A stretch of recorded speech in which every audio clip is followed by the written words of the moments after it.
Good morning, 180 Pro friends and family. I am doing day 2 of our business resolutions that you guys can use. Hopefully, get some tips, maybe point yourself in the right direction to do something that you've been needing to do, or maybe just to open your eyes up about something that you need to make a change with.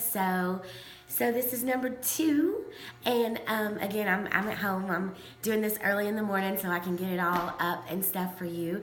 So you may hear a dog bark. You may hear my little boy Hayes, who's getting ready to go to preschool. You may hear him say something, but I'm going to try to keep it quick. So today I want to talk about your staff. And I want you to think long and hard about everyone on your payroll. So we're going to kind of talk about trimming the fat. You know, everybody for New Year's resolutions is like, I want to lose weight or I want to do this. Well, we're going to talk about trimming the fat in your gym and on your payroll. Not for payroll purposes, but for culture purposes. So, having said that, I would be willing to bet that every single one of you who are customers of ours have sacrificed something on some level, whether it was a financial sacrifice, whether it was time with your family kind of sacrifice, when you opened your gym, because it's what you had dreamed about, it's what you were passionate about, it's probably something that you had always wanted to do, so you most definitely have made some type of sacrifice, and it probably means just as much to you as anything you've ever done in your life, because it's essentially your baby. So you trusted us, for example. You trusted in 180 Pro. You made an investment in us to kind of help you with your business and help guide your business. So hopefully you know that we have your best interest at heart, which we do. Every decision that we make, every meeting we have, everything we discuss is always about how to make these businesses better and your gyms better. So can you look at your staff list and honestly say that about every single person on your staff, on your payroll?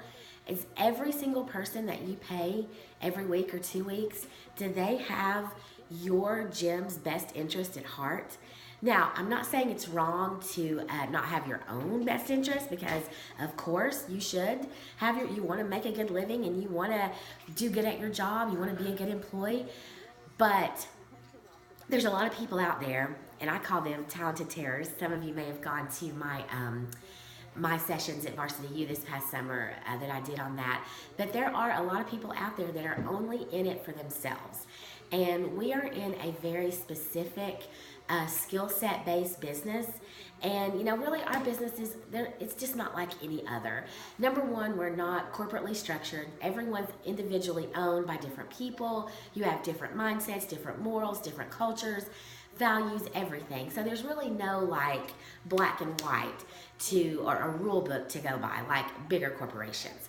And actually my husband and I talk about this all the time, because he works for Krispy Kreme, which is a huge company, and they have very, very, very direct, distinct policies. So essentially it's a lot easier for him to be like, okay, well, it's policy, so you know, you're gone. We have to do this or whatever. So, but with us, it's very much more personal, and it can be very random in the decisions that we make.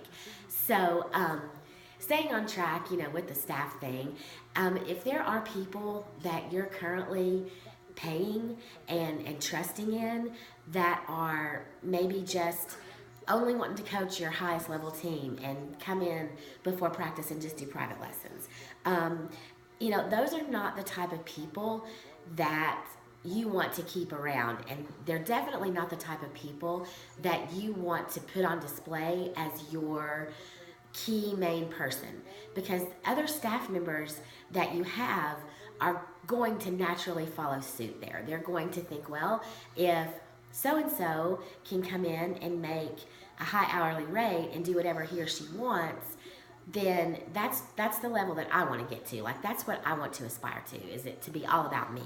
And I want to make the most money, and I want to choose what I coach, and I want to choose what classes I teach, if I teach any classes, and I want to choose my hours, you know, all that kind of stuff. And that's not at all beneficial to you as a gym owner.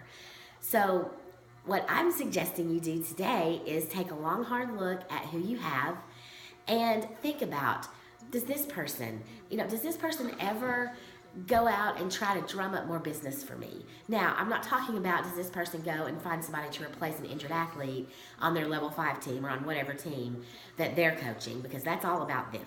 These people are usually, like the talented terrors, they're usually all about themselves. They could care less about the success of your overall program, let alone your revenue stream in your gym by itself. So, if you can sit down and say, when was the last time this person or these people actually came to me and said, hey, I have this great idea of how we can get more kids in the gym, or hey, let's do this special event to try to get more excitement around tryout time. Or hey, is there just anything I can help you with?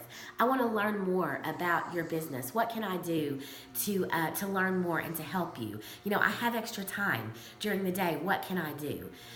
Think about those people that come to you and say that. Those are the people that you want to keep on staff. And they may not be your most talented people. You can put people into these different categories of like willing and able, which is obviously the best category. You want somebody that's willing to do everything and that's able to do everything and also willing to do everything. But then you also have some of those that are willing but maybe not able. So these are the people that you really need to groom, and you can take time to kind of mold them into the person and the coach or the instructor or the director, whatever you need.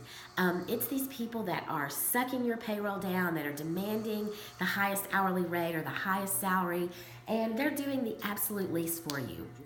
So a great thing to do is to look at the numbers. Because math doesn't lie, and I am not a math person. I leave all that up to Stacey Rowe. I let her handle the numbers. But when you can sit down and look at, and like if you've got one employee, for example, that you're on the fence about, look and see exactly what that person contributes in a monetary way to your gym.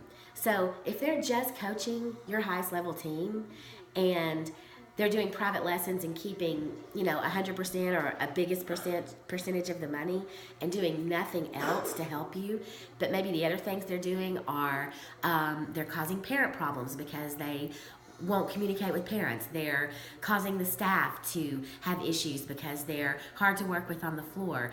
All of that stuff kind of combines, and maybe the little bit of revenue that you're bringing in because they coach one team, that's not going to even scratch the surface of being worth keeping them for. So look at it that way. Also, do evaluations. We have some awesome evaluation sheets that we can give to you, and it's for every position you can imagine, whether it's a supervisor, program director, a coach, in all the different genres, whether it's tumbling, cheer, gymnastics, little explorers, anything like that, all-star coaches, whatever, dance coaches, whatever. We can give you a sheet where you can go through and you can sit down and look and really evaluate these people. And these sheets, we put a lot of time and effort into looking at the categories and figuring out what was important. And there's some really good stuff on there, and there's some stuff that you may not have even thought of that you need these people to be doing for you. So do not settle for less. You have sacrificed, and you have even continued to sacrifice by believing in us. And I can tell you 100% that there is not one person on the 180 Pro staff that doesn't share the same vision and doesn't have the same energy and commitment as I do, as Stacey does, and as Sean does. All of the people that we surround ourselves with, they all have the same goal as we do, and that is to make a huge difference in the industry, to help gym owners like yourselves, to make an impact, to start new programs, and to really just kind of reshape the way that everything flows in the cheerleading industry. And that is what our heart and soul is about. And you want whoever is going to work for you and sign that paperwork as your employee, you want their heart and soul to be about watching you succeed and what you have created succeed. So, we are almost at the 10-minute mark. I have talked enough.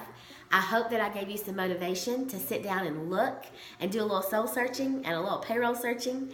If you have any questions or you have any examples you want to give to me or scenarios that you want me to go through with you, call me, I've got a pretty much free day today at the office, so hit me up here on Basecamp or whatever, and I will be more than happy to help you out and take you through some stuff. So have a great Tuesday, and I hope it's wonderful. Bye-bye.